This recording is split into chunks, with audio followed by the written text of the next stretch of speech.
नमस्कार दोस्तों, आपका स्वागत है एक यार टेक्निकल दोस्त पर।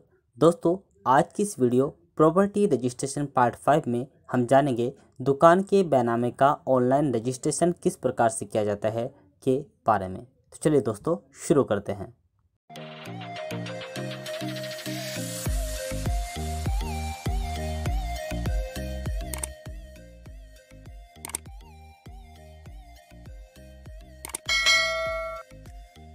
दोस्तों, मैंने ओपन कर लिया है स्टाम्प एवं रजिस्ट्रेशन विभाग उत्तर प्रदेश की वेबसाइट को। यहाँ पर आपको संपत्ति पंजीकरण में ऑनलाइन आवेदन करें वाले विकल्प पर क्लिक करना है। उसके बाद नवीन आवेदन पर क्लिक करना है। यहाँ पर सबसे पहले आपको जनपद सेलेक्ट करना है, जिस जनपद में आप संपत्ति पंजीकृत कर रहे हैं। उसके बाद तहसील सेलेक्ट करनी है। उसके बाद उपनिबंधक कार्यालय सेलेक्ट करना है। उसके बाद मोबाइल नंबर डालना है। दोस्तों, ऑनलाइन आवेदन के लिए आपने यदि प्रस्तुतकर्ता विक्रेता को सेलेक्ट किया है तो आपको यहाँ पर विक्रेता का मोबाइल नंबर डालना है, और यदि आपने क्रेता को सेलेक्ट किया है तो आपको यहाँ पर क्रेता का मोबाइल नंबर डालना है। उसके बाद यहाँ पर अपना पासवर्ड डालना है 8 डिजिट का कम से कम। उसके बाद वही पासवर्ड पुनः डाल देना है और यहाँ पर कैप्चा फिल कर देना है, और उसके बाद प्रवेश करें वाले बटन पर क्लिक कर देना है। ये आवेदन संख्या आ गई है, इसको कहीं पर नोट करके रख लेना है।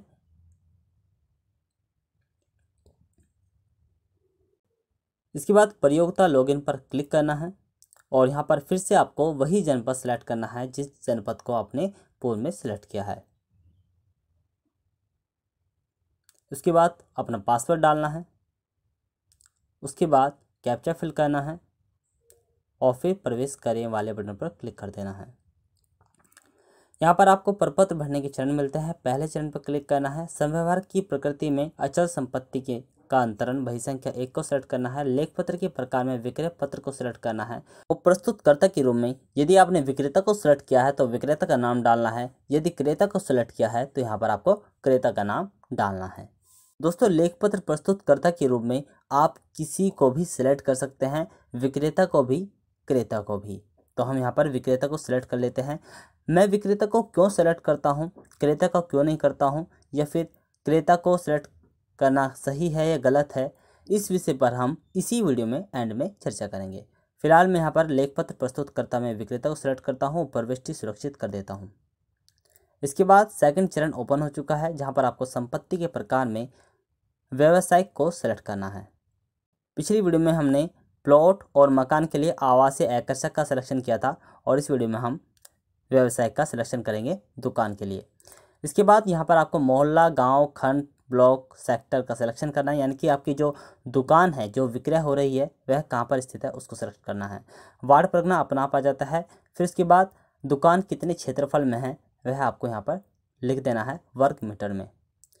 भूमि की इकाई अपना आप सामने आ जाती है। उसके बाद संपत्ति का विवरण में आपको लिख देना है दुकान।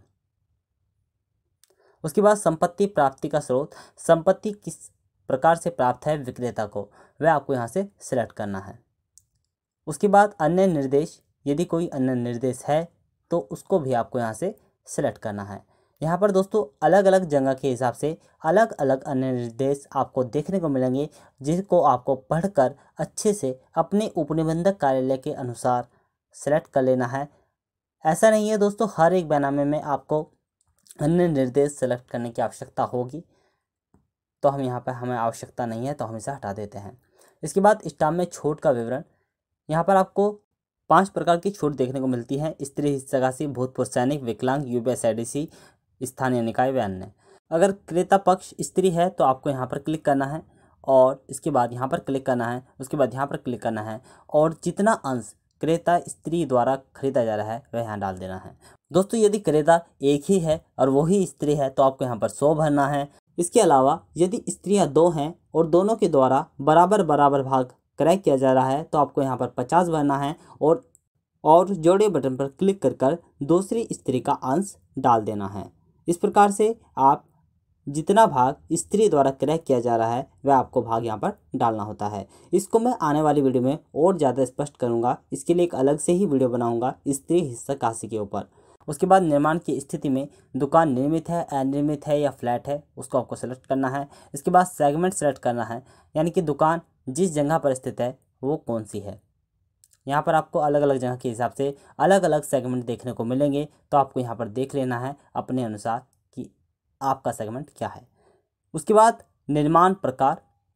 निर्माण प्रकार में आपको ये प्रकार देखने को मिलेंगे: एकल दुकान, एकल कार्यालय, एकल गोदाम एवं अन्य, एकल से भिन्न दुकान, एकल से भिन्न कार्यालय, एकल से भिन्न गोदाम एवं अन्य। यहाँ पर हम एकल दुकान को सेलेक्ट कर लेते हैं।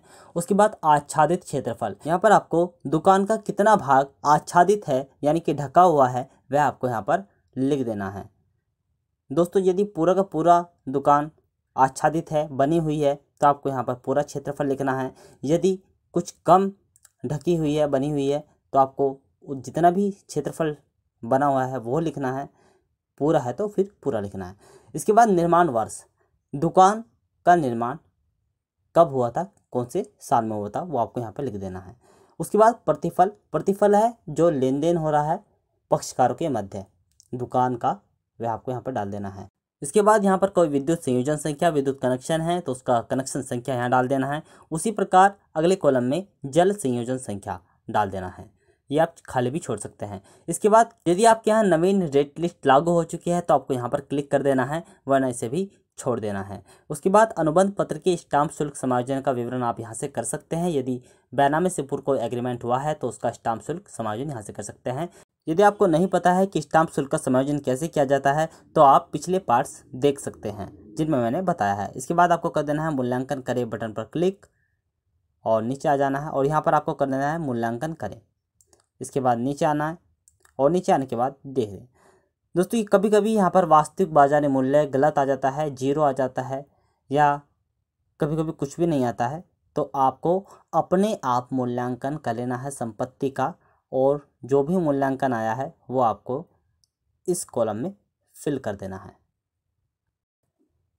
दोस्तों यहाँ पर मैं ऐसे ही कुछ भी लिख रहा हूँ, मैं यहाँ पर मूल्यांकन करके नहीं लिख रहा हूँ, लेकिन जब आप करेंगे तो आप मूल्यांकन करके करें। मैं केवल आपको दिखाने के लिए बता रहा हूँ कैसे करना है आपको। इसके बाद यहाँ पर आपको वास्तविक स्टाम्प शुल्क डालना है। वास्तविक स्टाम्प शुल्क कैसे निकाला जाता है मालियत पर, वो आपको पिछली वीडियो में मैं बता चुका हूँ। उसके बाद आपको कुल देय निबंधन शुल्क डालना है, फीस, और उसके बाद आपको दुकान की चौहद्दी डालनी है। चौहद्दी का अर्थ होता है सीमा, यानी कि पूर्व में क्या है, पश्चिम में क्या है, उत्तर में क्या है और दक्षिण में क्या है। ये सब भरने के बाद यदि दुकान का कोई खसरा नंबर है वो डाल देना है, दुकान संख्या है, प्लॉट भवन नंबर है तो वो आपको यहाँ पर डाल देना है। यहाँ से आप नक्शा नज़री भी अपलोड कर सकते हैं, ठीक है।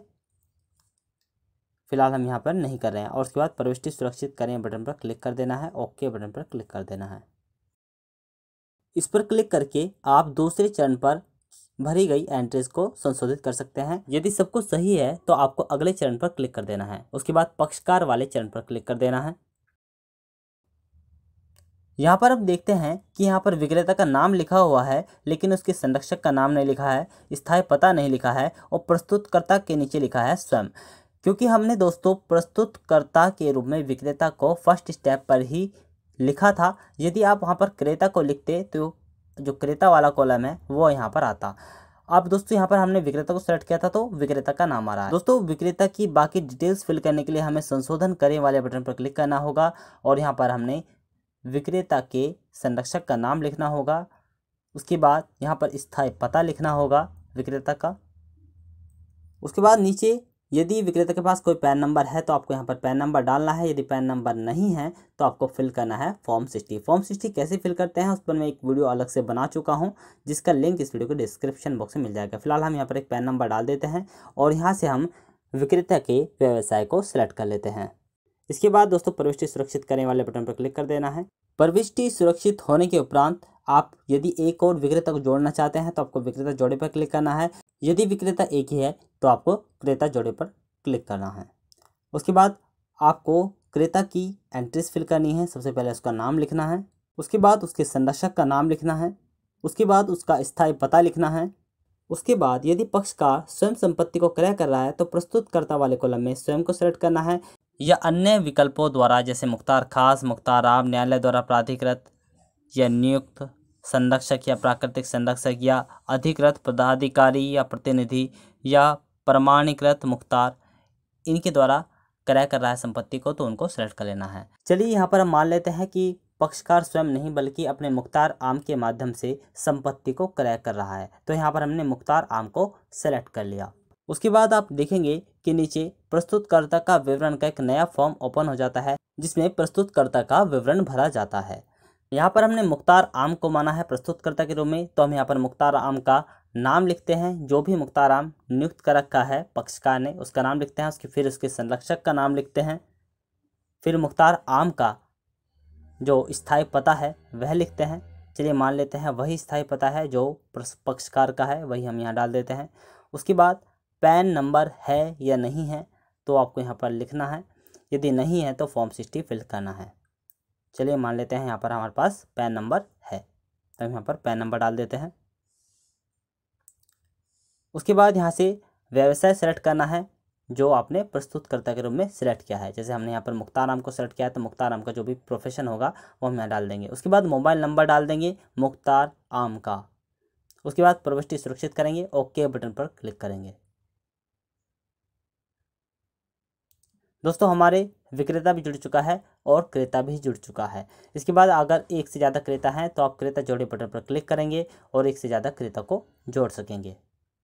विक्रेता और क्रेता जोड़ने के बाद हमें जोड़ने होते हैं गवाह, तो हमने गवाह जोड़े बटन पर क्लिक किया और यहाँ से हमको उनकी एंट्री फिल करनी है। सबसे पहले हमें गवाह का नाम भरना है, उसके बाद उसके संरक्षक का नाम लिखना है, उसके बाद उसका स्थायी पता लिखना है, उसके बाद उसका व्यवसाय सेलेक्ट करना है और उसके बाद उसका मोबाइल नंबर यहाँ पर फिल कर देना है। और यहाँ पर भी प्रविष्टि सुरक्षित करें बटन पर क्लिक करके आगे बढ़ जाना है। ठीक उसी प्रकार आपको दूसरे गवाह को जोड़ना है। गवाह जोड़े बटन पर क्लिक करना है और जो भी गवाह का नाम है वो आपको यहाँ पर फिल करना है। उसके संरक्षक का नाम लिखना है, स्थायी पता डालना है, व्यवसाय सेलेक्ट करना है और यहाँ पर मोबाइल नंबर डाल देना है। उसके बाद सुरक्षित कर देना है।